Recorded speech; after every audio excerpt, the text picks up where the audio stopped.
اور میں سعادت سمجھ رہا ہوں کہ سیدنا عمر ابن الخطاب کی بارگاہ بنیاز میں کچھ ہدیہ، کچھ تحفہ پیش ہو جائے، لیکن میں کیا عرض کروں؟ میں یہ سوچ رہا ہوں،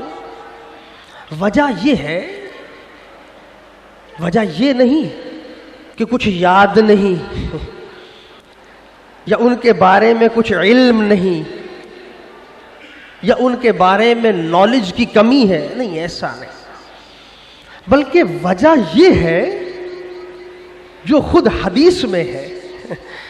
خود سرکار نے فرمایا ہے کہ عمر کی شان تو وہ ہے کہ اگر اس کے مقام اور مرتبوں کو بیان کرنا شروع کر دو تو 950 سال گزر جائیں مگر عمر کی شان بیان نہیں ہو سکتی۔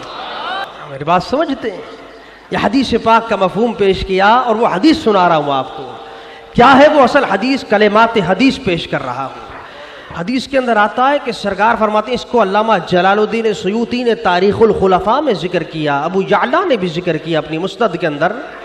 سرکار فرماتے ہیں، اتانی جبرائیل، ابھی میرے پاس جبرائیل آیا تھا تو میں نے قلت لجبرائیل حدثنی فضائل عمر، تو میں نے جبرائیل سے کہا، جبرائیل عمر ابن خطاب کی ذرا فضیلت تو بیان کرو۔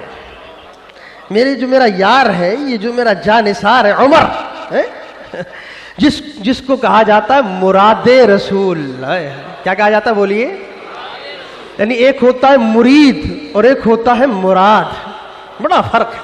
مرید کا معنی یہ ہے جو چاہتا ہے، یہ اس میں فاعل ہے، سبجیکٹ ہے، چاہنے والا۔ کیا معنی ہے اس کا؟ ہم اور آپ مرید ہیں، یعنی چاہنے والے۔ کس کو؟ اللہ کو چاہنے والے، اللہ کے حبیب کو چاہنے والے، اولیاء کرام کو چاہنے والے، اپنے شیخ کو چاہنے والے، یہ ہے مرید۔ مرید کا معنی چاہنے والا، ارادے سے نکلا، آرزو کرنے والا، چاہنے والا۔ لیکن مراد ہے اس میں مفعول، یہ آبجیکٹو کیس ہے، یعنی مرید وہ جو چاہنے والا اور مراد وہ جس کو چاہا گیا ہو۔ میری بات سمجھتے ہیں؟ مراد کون ہے؟ جو چاہا گیا۔ یعنی ہم اور آپ اسی سے اندازہ کر لیجئے، اسی سے شان عمر کہ ساری کائنات رسول اللہ کو چاہ رہی ہے، ساری کائنات مرید ہے، اور عمر وہ ہے کہ جس کو رسول چاہ رہا ہے۔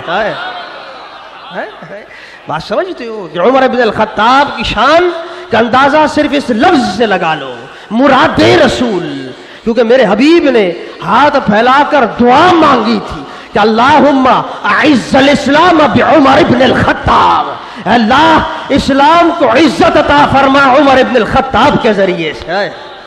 تو وہ عمر ہے کہ جو دعائے رسول ہے، جو حبیب کی دعا کے بعد حاصل ہوا، ایسے ہی نہیں مل گیا۔ وہ قریش